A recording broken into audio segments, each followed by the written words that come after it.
Good morning students. आज हम आपका चैप्टर 4 स्टार्ट करेंगे केमिस्ट्री के अंदर। मेटल एंड नॉन मेटल के बाद आपका चैप्टर है 4th, carbon and it's compounds. Very very important chapter आपके पास। इसमें जनरली आप बहुत सी बेसिक केमिस्ट्री पढ़ेंगे जो आपकी कॉम्पिटिटिव एग्ज़ाम में भी काम आती है। आप 11th क्लास में भी पढ़ेंगे, 12th में भी पढ़ेंगे आपके पास। तो सबसे पहले मैं आज इस चैप्टर का कुछ आपको बेसिक इंट्रोडक्शन करवाऊंगी। कार्बन के बारे में हम पढ़ेंगे। तो सभी बच्चे जानते हैं कार्बन क्या है। Carbon is nothing, it is a non metal.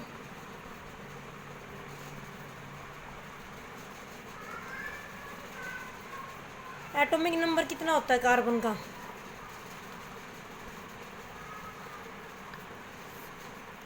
6। Mass number 12। Electronic configuration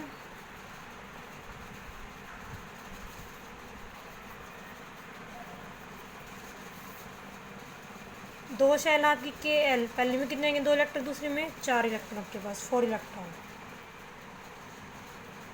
तो सबसे पहले आप पढ़ोगे कार्बन हमेशा क्या बनाता है। Carbon always form covalent bond.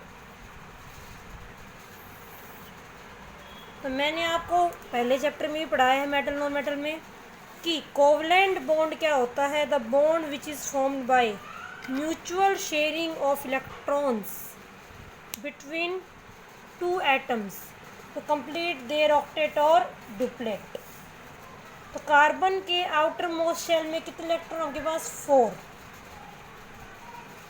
किसी भी एलिमेंट की जो रिएक्टिविटी है वो किस पे डिपेंड करती है कि वो कितनी आसानी से इलेक्ट्रॉन लूज़ कर रहा है, गेन कर रहा है, या आपके पास वो शेयर करना चाहता है आपके पास। और सबसे पहला क्वेश्चन आपके पास क्या है? कार्बन की आउटर मोस्ट शेल में 4 इलेक्ट्रॉन हैं।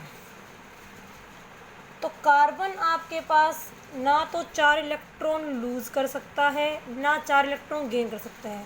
आपको यहाँ से क्लियर है, अगर ये 4 इलेक्ट्रॉन लॉस कर देगा तो इसके पास किसी कॉन्फ़िगरेशन आ जाएगी?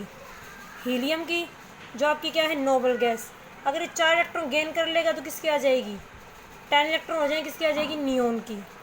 लेकिन कार्बन के लिए 4 इलेक्ट्रॉन लॉस करना और 4 इलेक्ट्रॉन गेन करना दोनों ही बातें पॉसिबल नहीं है। ये क्वेश्चन आपसे बहुत बार पूछा जाता है कि why carbon always form covalent bond, या why carbon does not form ionic bond, या why carbon does not lose four electrons easily, why carbon does not gain four electron easily. तो इन सभी का आंसर एक ही होगा जो आपका अभी मैं आगे बताऊंगी आपके पास। तो देखिए, अब देखिए आगे, कार्बन के आउटर मोस्ट शेल में कितने इलेक्ट्रॉन है? 4।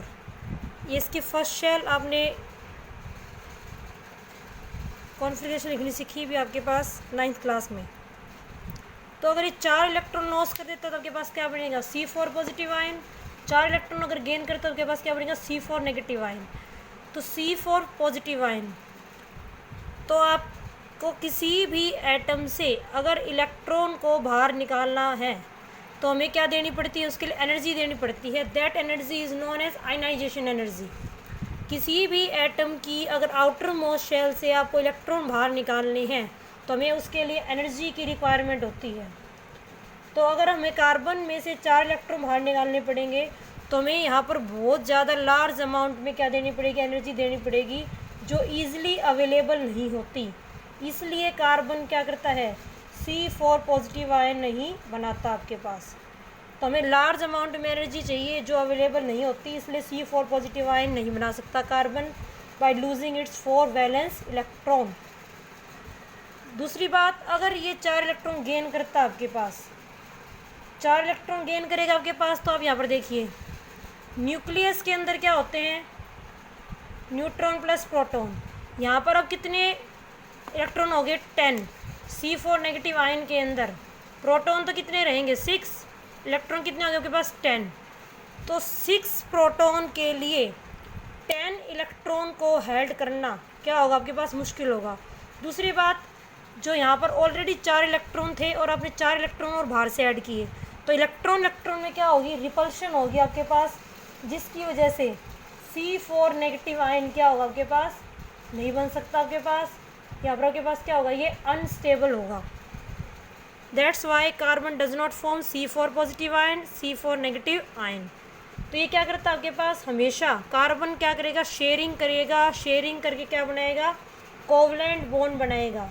कोवलेंट बॉन्ड की फॉर्मेशन मैंने आपको 3rd चैप्टर में समझाई थी, मेटल नॉन मेटल में, कि कोवलेंट बॉन्ड क्या होता है, the bond which is formed by mutual sharing of electrons between 2 atoms.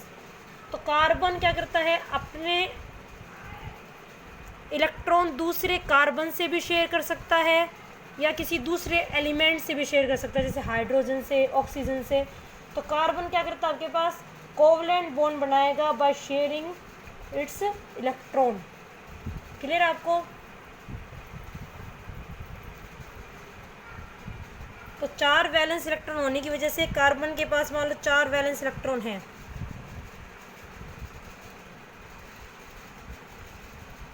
3 4। तो कार्बन मान लो हम बढ़ रहे हैं CH4 मॉलिक्यूल की फॉर्मेशन। तो कार्बन क्या करेगा, हाइड्रोजन के आउटरमोस्ट में कितना, 1 इलेक्ट्रॉन, इस हाइड्रोजन के पास भी 1 इलेक्ट्रॉन, इसके पास भी 1 इलेक्ट्रॉन।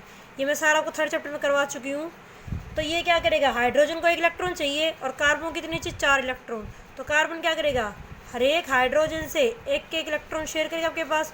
तो क्या बनेगा आपका ये CH4। पीछे पे कोई बात बताई थी कि 2 इलेक्ट्रॉन की शेयरिंग होगी तो क्या बनेगा, सिंगल बॉन्ड। अगर 4 की शेयरिंग होगी तो डबल बॉन्ड, और आपके पास 6 इलेक्ट्रॉन शेयर होंगे आपस में तो क्या बनेगा, ट्रिपल बॉन्ड। क्लियर आपको। तो यहाँ पर आपके पास क्या है, ये कार्बन हाइड्रोजन में सिंगल बॉन्ड, मीथेन मॉलिक्यूल। तो कार्बन ने क्या किया, अपना ऑक्टेट कंप्लीट कर लिया। कार्बन के आटोम्स में कितने होंगे, 2 4 6 8 इलेक्ट्रॉन हो गए आपके पास। और हाइड्रोजन के पास कितने होंगे, 2 इलेक्ट्रॉन, क्योंकि हाइड्रोजन को कितने चाहिए थे, अपना डुप्लेट कंप्लीट करना है, उसके अपने आउटर मोस्ट में कितने करने हैं, 2 इलेक्ट्रॉन करने हैं आपके पास। तो दैट इज़ कोवलेंट बॉन्ड। तो कार्बन हमेशा क्या बनाएगा, कोवलेंट बॉन्ड बनाएगा आपके पास। क्लियर है। तो आज के लिए इतना ही। Thank you, have a nice.